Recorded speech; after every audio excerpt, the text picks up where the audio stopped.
जात पर मबनी मर्दमशुमारी को लेकर बिहार के वजीर आला नीतीश कुमार पीएम मोदी से मुलाकात की और उसके बाद क्या कुछ रहा, ये सुनते हैं। करके इसके बारे में आप निर्णय लीजिए, ये हम सब लोगों ने कहा। राज्यों में कई सारे ओबीसी पद खाली हैं, दलित पद खाली अफसर के खास तौर से, उसको लेकर आप लोगों ने बात की क्या? देखिए, हम लोगों ने सब तरह की बात की है। Schedule caste, schedule tribe, OBC, EBC, minorities, हर तरह की बात हम लोगों ने पूरी बात रखी। बैकवर्ड, सब की तरह की बात नहीं, वो एक एक चीज के बारे में सब बात हम लोगों ने कहा कि एक बार अगर ये हो जाएगा ना जनगणना, तो सब की स्थिति के बारे में जानकारी मिल जाएगी और उचित निर्णय लिया जा सकेगा। क्योंकि अभी जितनी संख्या उस हिसाब से किन्हीं को उसका लाभ नहीं मिल रहा है, और फिर क्या स्थिति है उसको जानने के बाद सही मायने में उनके डेवलपमेंट के लिए, उनके हर प्रकार को उनको आगे बढ़ाने के लिए काम होगा। तो ये सारी बातें कही। आप सबसे सुनिए। एक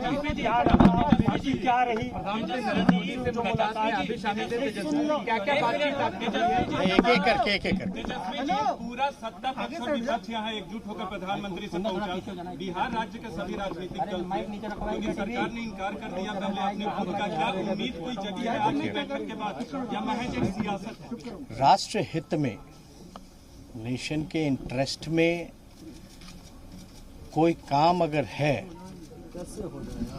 और हम सब पूरे बिहार के लोग 10 पार्टियां हैं मिलकर के आए हैं, क्योंकि ये ऐसा काम है, ऐतिहासिक काम होने जा रहा है, होगा, जिससे जो देश के गरीब हैं, जो अंतिम पैदान पे खड़ा जो व्यक्ति है, उन सबको लाभ इसका मिलेगा। अब तक आपको नहीं पता है कि भाई मंडल कमीशन से पहले पता ही नहीं था कि कितनी जातियां हैं। मंडल कमीशन हुआ, उसके बाद पता चला देश में जो हजारों जातियां। और इसमें एक बात समझने की जरूरत है, जब जानवरों की गिनती होती है, पेड़ पौधों की गिनती होती है, तो इंसानों की भी होनी चाहिए। SC ST का होता रहा है, और धर्म के आधार पे भी जो है, रिलीजन का भी जो है, वो उसकी भी काउंटिंग होती है। हम ये जानना चाहते हैं कि हो क्यों ना, क्यों नहीं होना चाहिए? जब आपके पास कोई साइंटिफिक आंकड़ा है ही नहीं, तो आप कल्याणकारी योजना तो कर ही नहीं सकते।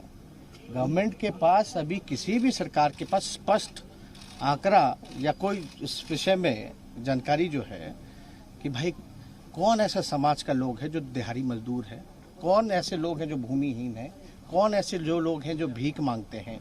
तो ये काम तो अभी, जैसे केंद्र सरकार ने ओबीसी की दिया है कि भाई राज्यों को कि कोई भी जात जो है ओबीसी में राज्य चाहे तो डाल सकती है, लेकिन क्या बेस होगा उसका? तो आंकड़े आपके पास होंगे तब तो आप तय कीजिएगा, तब आप किया जाएगा। और इसमें सब लोग, एक तो ऐतिहासिक काम हुआ, और पहली बार हमको लगता है कि किसी राज्य के द्वारा सभी पार्टियां, जिसमें बीजेपी भी इंक्लूडेड है, उन सब ने मिल करके जो है 2 बारी बिहार विधानसभा से पारित किया गया। तो अब प्रश्न जब पूछा गया पार्लियामेंट में, तो बोला गया कि कोई पॉलिसी नहीं है।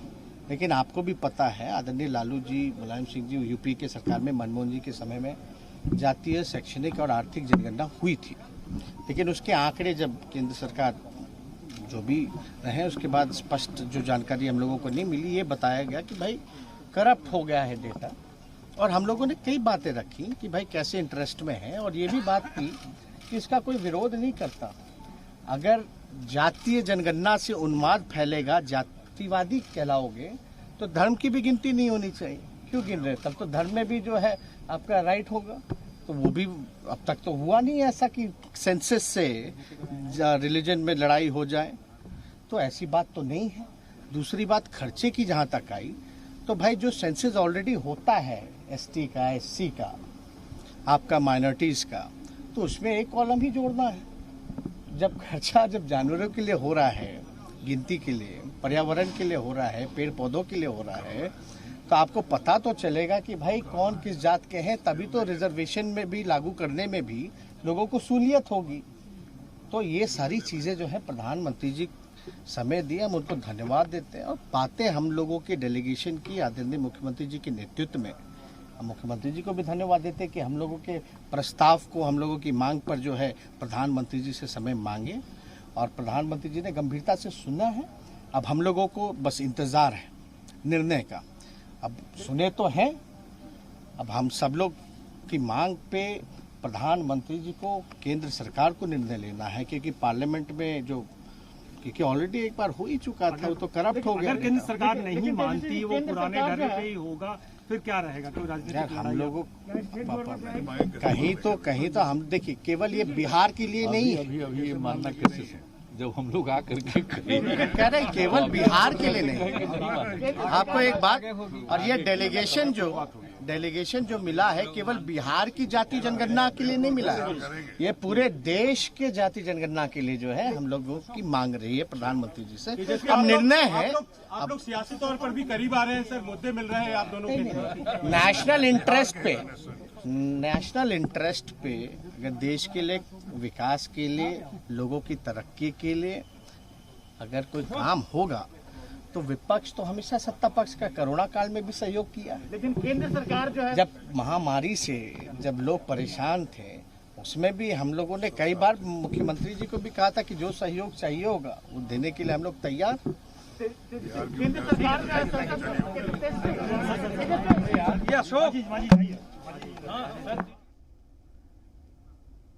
तो आपने तेजस्वी यादव को भी सुना, नीतीश कुमार को भी सुना, और दोनों ने साफ साफ अल्फाज में ये कहा है कि मर्दमशुमारी को लेकर वज़ीर-ए-आज़म मोदी से बात हुई है, ज़ात पर मबनी मर्दमशुमारी होनी चाहिए। उन्होंने अपना मौक़िफ़ रखा है जिसमें उन्होंने सीधे तौर पर कहा है कि इससे हमको ये पता चल पाएगा कि आखिर किस ज़ात के लोग का परसेंटेज कितना है, उनकी हिस्सेदारी रिजर्वेशन में कितनी होनी चाहिए, और इसी को लेकर हमने अपना मौक़िफ़ रखा है। अब जो बॉल है वो सेंटर के कोर्ट में है और सेंट्रल गवर्नमेंट इसके ऊपर फैसला लेगी कि आखिर उसको इसके ऊपर क्या फ़ैसला लेना है। 10 जमातों ने, 10 पार्टियों ने, बिहार की जो एक डेलीगेशन आया था उसने अपनी बात रखी है और बताया है कि ये क्यों होना चाहिए, और ये भी कहा है कि ये क्यों नहीं होना चाहिए। ये भी सवाल तेजस्वी यादव की तरफ से किया गया। अब ये देखना अहम होगा कि वज़ीर-ए-आज़म मोदी की जानिब से, सेंट्रल गवर्नमेंट की जानिब से, बीजेपी की तरफ से इसके ऊपर क्या मौक़िफ़ रहता है।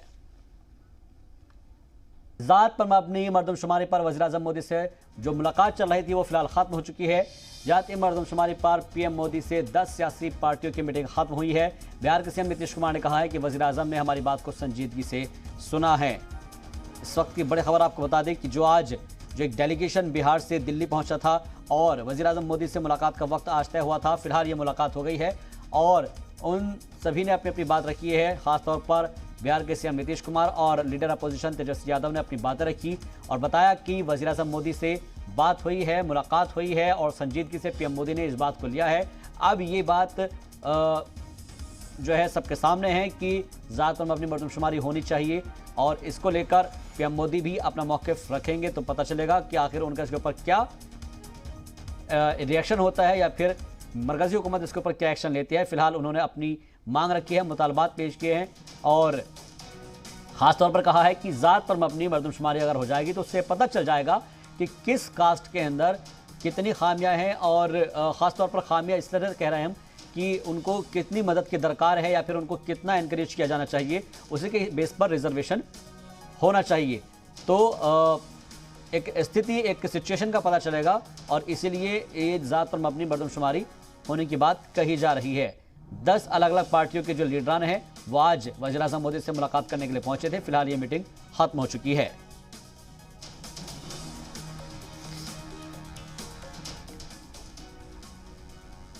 पीएम मोदी ने इनकी बात को संजीदगी से सुना है और अब उम्मीद जाहिर की जा रही है कि इसके ऊपर वज़ीर-ए-आज़म नरेंद्र मोदी कुछ अपना बयान दे सकते हैं या फिर जो मरकज़ी हुकूमत है वो उसके ऊपर गौर व खौज करेगी ताकि आगे जो है इसके ऊपर जवाब दिया जा सके।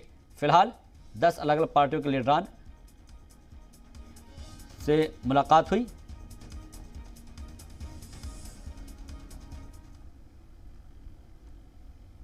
और इस खबर पर ज्यादा जानकारी के साथ जी मीडिया नुमाइंदा आशिफ इकबाल हमारे साथ जुड़ गए हैं, बराह रास्त उनका रुख कर रहे हैं।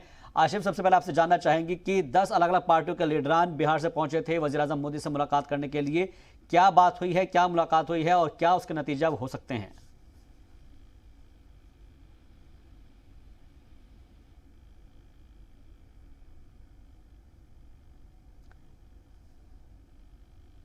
आशिफ इकबाल की आवाज़ हम तक नहीं पहुंच पा रही है, जुड़ने की कोशिश फिर से करेंगे। और जो ये मुलाकात है फिलहाल ख़त्म ज़रूर हो गई है, लेकिन अब इसके बाद से ये देखना अहम होगा कि क्या कुछ मरकज़ी हुकूमत की जानिब से जवाब आता है। बिहार के सीएम नीतीश कुमार ने कहा है कि वज़ीर आज़म ने हमारी बात को संजीदगी से सुना है।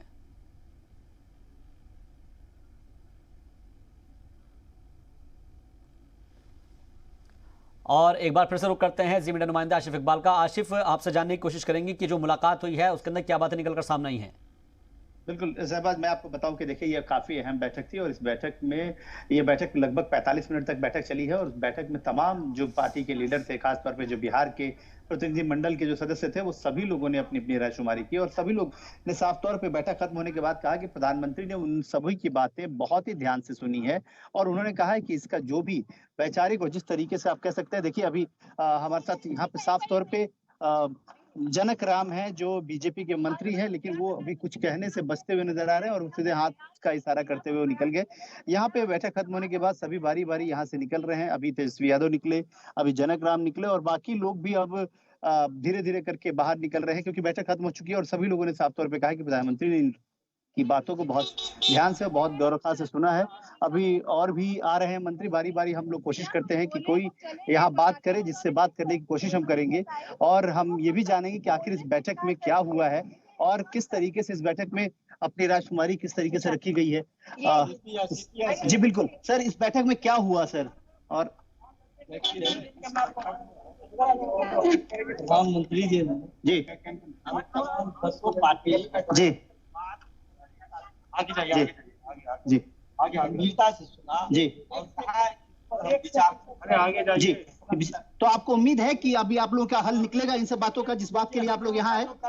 हम लोग रखे उसको जी, हल निकालना नहीं निकालना उनका काम जी, लेकिन हम लोगों की बात को उन्होंने गंभीरता से सुना, इसके लिए मैं माननीय प्रधानमंत्री जी। को काफी अच्छा धन्यवाद देता हूं। अच्छा, कैसे बातचीत हुई, कितने देर किसको वक्त मिला? क्योंकि 45 मिनट की बातचीत हुई है, किसको कितना वक्त मिला? देखिए, सबसे पहले बिहार की डेलीगेशन की तरफ से हमारे माननीय जी ने अपनी बात विपक्ष पक्ष इसमें कहीं कुछ नहीं था, जी। यहाँ तक कि भाजपा के लोग भी जी तो तमाम लोगों ने कहा देश हित में और बिहार के हित में जातिगत जनगणना का आवश्यक है। माननीय प्रधानमंत्री जी, आप इसको करवाइए। आप जो समाज के सबसे निचले पैदावार पर लोग हैं, उनको ये इससे बहुत बड़ी लाभ मिले, इसलिए आप इसको करवाइए।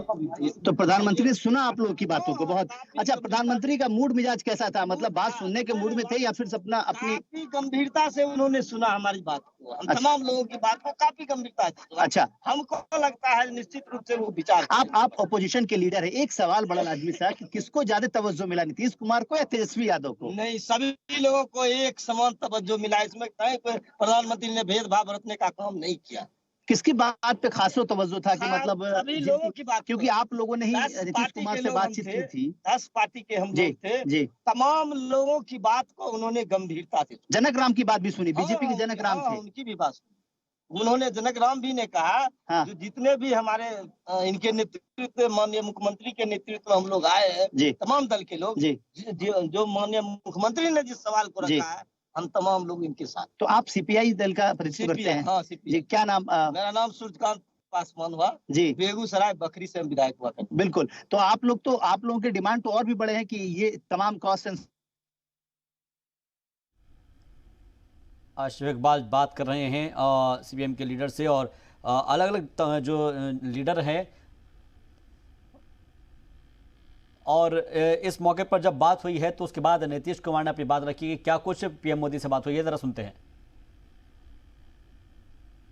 ओबीसी, ईबीसी, माइनॉरिटीज, हर तरह की बात हम लोगों ने पूरी बात रखी, बैकवर्ड सब की तरह की बात नहीं, वो एक एक चीज के बारे में सब बात हम लोगों ने कहा कि एक बार अगर ये हो जाएगा ना जनगणना, तो सब की स्थिति के बारे में जानकारी मिल जाएगी और उचित निर्णय लिया जा सकेगा, क्योंकि अभी जितनी संख्या उस हिसाब से किन्हीं को उसका लाभ नहीं मिल रहा है, और फिर क्या स्थिति है उसको जानने के बाद सही मायने में उनके डेवलपमेंट के लिए, उनके हर प्रकार को उनको आगे बढ़ाने के लिए काम होगा। तो ये सारी बातें कही। हम लोग 11 लोग गए थे।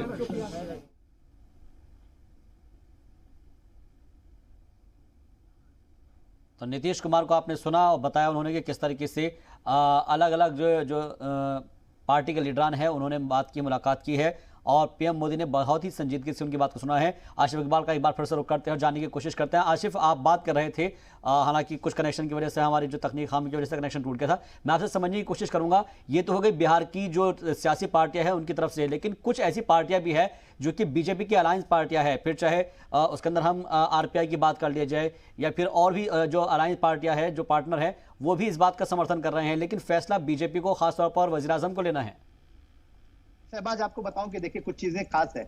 देखिए, हमने कहा कि हम खबर के तह तक जाने की कोशिश करते हैं, हम खबर के पीछे की खबर समझने की कोशिश करते हैं। इसलिए हमने जिनसे हम बात कर रहे थे, जिसे टेक्निकल इशू से आप नहीं सुन पाए, ये कामेश्वर पासवान थे जो सीपीआई के विधायक दल के नेता हैं, जो सीपीआई का प्रतिनिधित्व करते हैं, लेफ्ट पार्टी से आते हैं, लेफ्ट की एक बड़ी नुमाइंदगी है।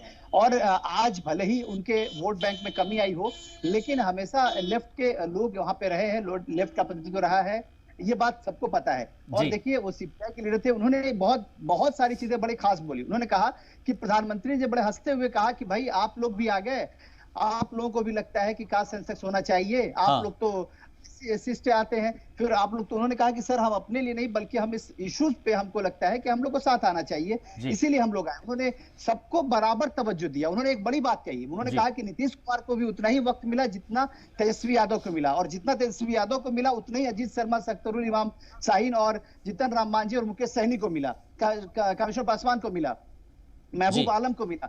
मतलब तमाम जो दल के नेता थे उनसे बराबर उन्होंने बात की, सबसे उन्होंने रायशुमारी की, नीतीश कुमार की बात को खास तवज्जो दिया उन्होंने, और बहुत ही अच्छे मूड में थे। देखिए, सबसे बड़ी चीज है कि प्रधानमंत्री के मूड को समझना चाहा हमसे उनसे बात, प्रधानमंत्री किस मूड में थे, किस तरीके से बातचीत कर रहे थे, कैसे आप लोगों को वेलकम किया। उन्होंने कहा कि देखिए, प्रधानमंत्री जी बहुत खुश थे, बहुत हंसते हुए उन लोगों ने बैठाया सबको और सबसे बातचीत की, बारी बारी सबका परिचय लिया, उसके बाद उन्होंने बातचीत की, खुशनुमा माहौल उन्होंने बनाया, पहले हंसी मजाक हुई, फिर उसके बाद उन्होंने कहा कि अब आप लोग जिस इशू पे आए हैं, आप लोग अपने अपनी चीजों को ब्रीफ कीजिए। उन लोगों ने बजाबते सभी लोगों ने ब्रीफ किया। नीतीश कुमार इस प्रतिनिधिमंडल का प्रतिनिधित्व कर रहे थे। नीतीश कुमार ने ज्यादा वक्त में अपनी बातों को रखा और कहा कि प्रधानमंत्री जी क्यों जरूरी है कास्ट सेंसस, ये हमारे लॉजिक हैं। उसके बाद प्रधानमंत्री जी को उन्होंने कहा कि नहीं, बिल्कुल हम इस पर बातचीत भी करेंगे और हम इस पर तमाम जो रायशुमारी है, खासतौर पे टेक्निकल जो इश्यूज हैं, उसको समझने की कोशिश करेंगे। इसलिए वजीर आजम ने बहुत बेहतर तरीके से सभी लोगों को टाइम दिया। ये सबसे बड़ी बात है शहबाज। देखिए, आज की बैठक में क्या क्या इश्यूज होंगे वो सब कुछ निकल के बाहर आ रहा है, लेकिन उसमें प्रधानमंत्री, मतलब खासतौर पे वजीर आजम ने किसको कितना तवज्जो दिया, क्योंकि हम पहले भी इस बात की चर्चा कर रहे थे कि सबसे बड़ा मसला इस बात का होगा कि किसको कितना वक्त मिला, किसको कितनी तवज्जो मिली, किस पार्टी को कितना प्रतिनिधित्व मिला, ये बहुत खास है। और आज कहीं ना कहीं से ये माना जा रहा है कि जितना वक्त नीतीश कुमार को मिला उतना ही तेजस्वी यादव को मिला, उतना ही वक्त और भी लोगों को मिला। तो ये अपने आप में एक बहुत खास बात है और बहुत ही अहम है कि तमाम पार्टी के नेताओं को बारी बारी करके उन्होंने अच्छे तरह से वक्त दिया है, उनकी बातों को समझा है और उनकी बातों पर यह भी आश्वासन दिया है कि इसकी बातों पर एक ठोस कदम उठाएंगे और जल्द से जल्द इसका एक रायशुमारी करेंगे और इस पर एक राय बनाएंगे। देखिए, अभी भी बैठक खत्म हुई है, बारी बारी सब लोग निकल गए, लेकिन मैं आपको शहबाज बताऊं कि अभी भी नीतीश कुमार अंदर हैं, जीतन राम मांझी अंदर है, मुकेश सहनी अंदर है और ये महबूब आलम अंदर है। तो इनका इंतजार हम लोग कर रहे हैं कि वो भी निकले। वो भी हो सकता है कि अगर कुछ बात बताए तो हम लोग उसको आप तक पहुंचाने की कोशिश करेंगे। आप आसिफ इकबाल हमारे साथ बने रहिए, लेकिन तेजस्वी यादव ने क्या कुछ कहा है मुलाकात के बाद, जरा वो सुनते हैं, फिर आपके पास में मैं लौटता हूं जल्दी से। और इसमें एक बात समझने की जरूरत है, जब जानवरों की गिनती होती है, पेड़ पौधों की गिनती होती है, तो इंसानों की भी होनी चाहिए।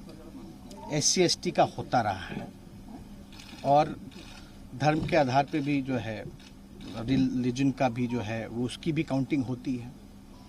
हम ये जानना चाहते हैं कि हो क्यों ना, क्यों नहीं होना चाहिए। जब आपके पास कोई साइंटिफिक आंकड़ा है ही नहीं तो आप कल्याणकारी योजना तो कर ही नहीं सकते।